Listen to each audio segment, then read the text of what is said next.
Alright, ladies and gentlemen, welcome back to the channel, guys. Today we have a Houston Rocket week preview.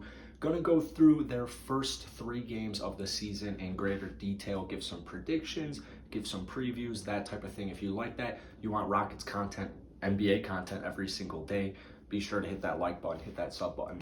Check the link in the bio, it's got all my socials, all that good stuff. So the Rockets, they made a couple of moves actually in the last few days. They cut Dante Exum, which just kind of had to be done. It sucks to see him go without really, he never played a single regular season game for the Houston Rockets.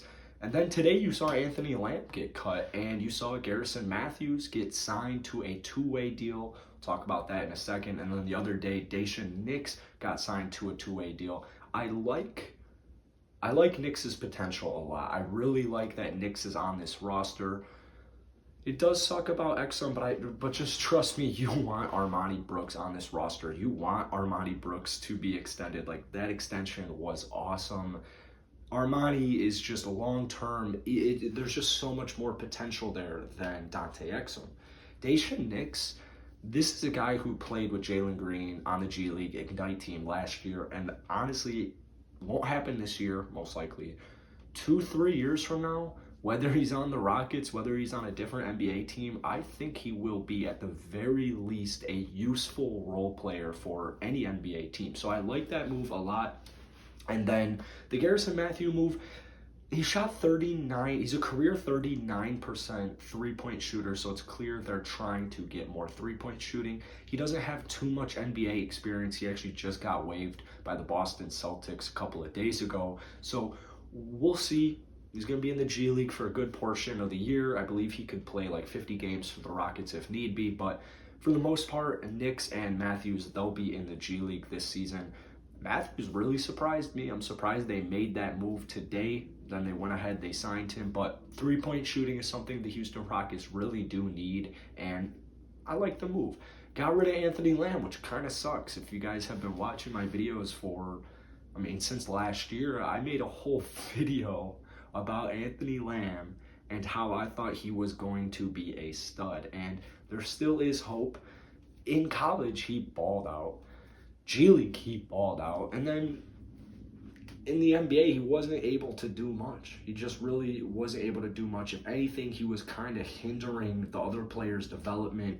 He kind of shrinks the floor. He's only like a 32% three-point shooter last year with the Rockets. So it makes sense, but it does kind of suck because when the Rockets first grabbed Anthony Lamb last year, I was so excited. But anyways, the Rockets have 3 games this week. They get started Wednesday against the Minnesota Timberwolves. Now, the Minnesota Timberwolves defensively are not good. Houston Rockets defensively are not good. This game is going to be a little bit close. Unless the Rockets get things clicking, which I did not really see towards the end of preseason, I do think the Timberwolves will. I think, honestly, they'll just score like 120 points tomorrow or 2 days from now. I think they'll just win. I think it will be a little bit close, but I think it'll be an offensive shootout, 120, maybe 115 to 110, something along those lines. You got Anthony Edwards, you got D'Angelo Russell, you have Karl Anthony Towns. So to me, Minnesota, I think last year they were just decimated by everything going on, COVID, injuries, all that type of stuff. The future is bright in Minnesota, and I think they do get the job done. Defense is going to be a huge issue this year. It is going to be a huge issue. Hopefully, Alperen Sengun starts like at least halfway through the season. I think he will be once he enters the starting lineup, I think that the Rockets will just genuinely be a better all-around team. But I imagine Daniel Theis is going to get the start.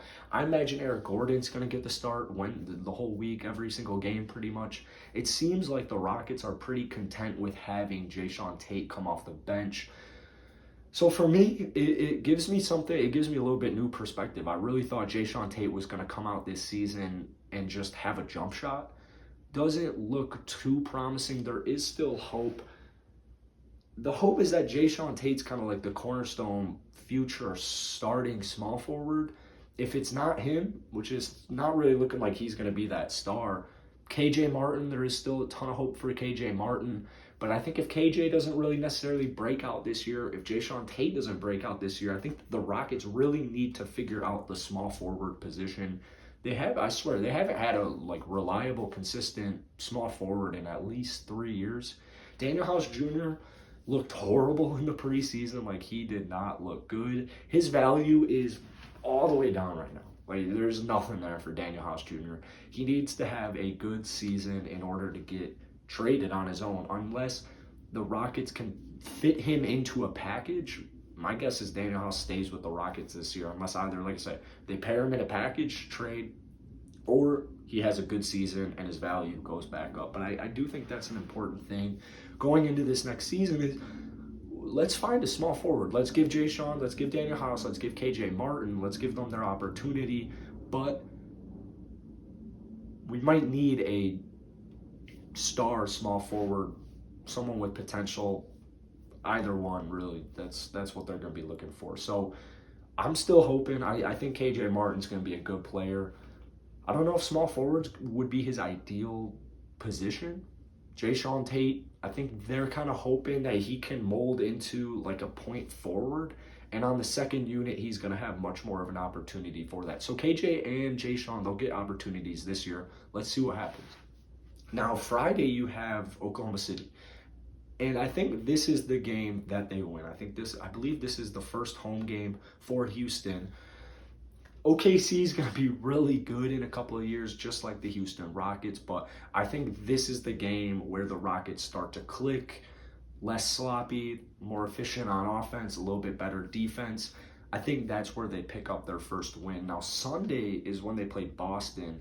I believe Jaylen Brown is technically a game time decision, but the Boston Celtics say he should be good to go for the opener. So my guess is Jaylen Brown plays. I know Al Horford's got COVID. I don't think it will matter that much, though. Boston's got a pretty good defensive team. They've got a great offensive team as well. I think that the Rockets end up losing that game. The hope is that Silas figures out a way that this offense, really that this roster is just as efficient as possible on offense and defense. I think that there's going to just be a lot of bumps on the road this year because we're dealing with a really, really young and inexperienced team. Preseason didn't really end the way the Rockets necessarily wanted. When they faced a defense like Toronto, even Kevin Porter Jr. came out and said, or Jalen Green, came out and said, like, yeah, that was a test. You know, I'm learning every single time I'm out here. So I think it'll take Jalen Green a couple of weeks, at least like 10 games to get into his rhythm, to get into the NBA mojo. So I think the Rockets start off the season pretty slow. I don't think that it's going to be very good month of November. If you take a look at November's schedule, it's pretty stacked early on in the month. So I think they're going to come off to a slow start in the season, but there's a ton of hope at the end. Once like guys like Josh Christopher, once guys like Alfred Şengün, once those guys, even Garuba, once they start to play more and get more experience, get more comfortable, towards the end of the season, the Rockets are just going to unleash them. They're going to pretty much like what they did at the end of last year. They're just going to unleash them and let them do their thing, let them develop, progress, get comfortable. So I think it'll take at least like a quarter of the season. My guess is it'll take like halfway when Şengün comes into the starting lineup and you start to see guys like Josh Christopher get a little bit more of a role.